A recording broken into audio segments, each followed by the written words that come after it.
The 15th of Av, or Tu B'Av, is the holiday of love of Israel and commemorates the events revolving around national unity, especially the annulment of harsh decrees. Several stories about it are brought in the Talmud, in Masechta Tainus, among them the following. On the 9th of Av, the nation refused to enter the Holy Land. Because of this, Hakadosh Baruch Hu decreed that the nation remain in the desert for 40 years, during which the guilty generation would perish. Also, God did not give a prophecy to Moshe that entire time. On the 9th of Av of the 40th year, people stopped dying, but there was concern that they had lost the count. On the 15th of Av, they saw the full moon and knew that the decree had passed. Therefore, they declared it as a holiday. The second event is that female orphans without brothers could only marry within their tribe to prevent their father's inherited land in the land of Israel from passing to other tribes. Consequently, the daughters of Tzalavchad could only marry within their tribe. Because of this, the rest of Israel accepted upon themselves the same restraint. On Tu B'Av, the ban was lifted. A third event is that the tribe of Benjamin was allowed to intermarry with the other tribes after the incident of the concubine of Giva. On this day, the king of Israel, Hoshea ben Elah, removed the guards which Jeroboam ben Nevat had placed on the road to prevent his subjects from making pilgrimages to Jerusalem, and proclaimed, "Let them go to whichever shrine they wish." The Romans also permitted the burial of those killed at Beitar during the Bar Kokhba rebellion. Miraculously, the bodies had not decomposed despite exposure to the elements for over a year. The Talmud continues that the 15th of Av was a very happy day. On it, the daughters of Israel would dress up in white and dance in the orchards.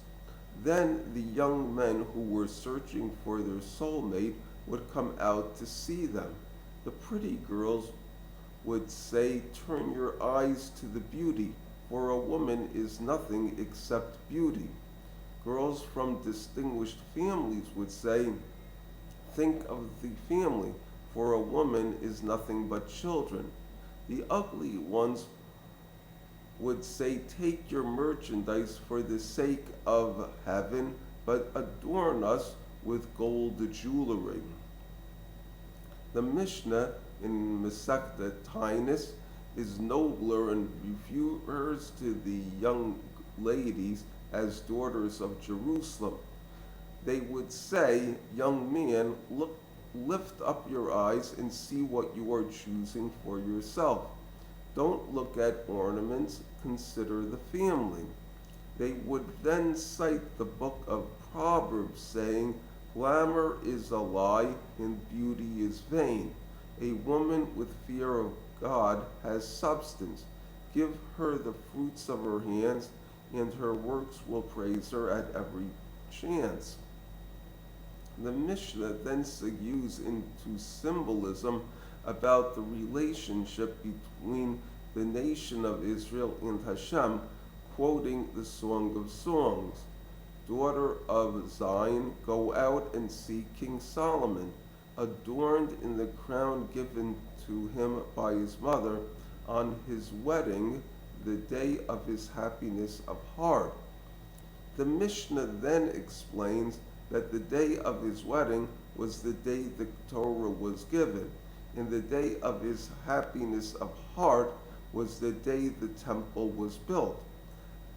A little differently, the Zohar sees it as the union between the heavenly divine presence and the earthly divine presence, with their union creating a candle that radiates sanctity to the entire world.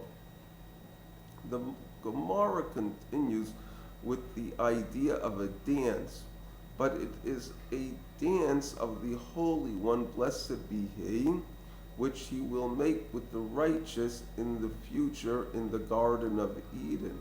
He will be in the center of their circle, and they will point with their finger and say, "This is our God. We hope to Him and He saved us. This is Hashem. We hope to Him. We will be ecstatic and celebrate His salvation." The metaphor is the separation of the righteous from God in their eventual union. The Korban Nesanel explains that a person that is idle can be with his wife every day, but a person who is busy learning Torah is only with her from Shabbos to Shabbos. This is an aspect of Moshe Rabbeinu separating from his wife after the receiving of the Torah. Likewise, the regiment of the priests in the temple would leave their homes the entire week because of their sacred duties. He explains that because of this, they would keep their strength. On the other hand, when the ignorant came to hardship and old age, they would die of starvation. The Torah is not like this. Rather, it gives a person a future and a hope for old age. The Ella Yoetz explains that there is something about the Torah in that one is better able to acquire it through exile and wandering. Rabbi Yitzchak Luria has a similar theme in his poem sang by Mani on Shabbos morning. His accomplishments and greatness are multiplied many times, far above his level, and he will take his soulmate from whom he has been separated. Rabbi Yaakov Emden infers relationships by means of a similar use of words, heart and salvation. He starts with the verse, "On the day of his wedding and the day of his happiness of heart." He then brings Moshe Rabbeinu's retelling of the giving of the Ten Commandments, how the mountain was burning with a fire that reached up to the heart of heaven. Next, he brings the verse, "We will be ecstatic and celebrate his salvation." In the verse, "You will draw your water with joy from the well springs of salvation." It's a quote from Isaiah. The word deliverance can be spelled many ways. One of them has the gematria of 390, the same as the word for the divine presence, Shekhinah. The ideas of joy, religious union, and redemption come through in his meditation.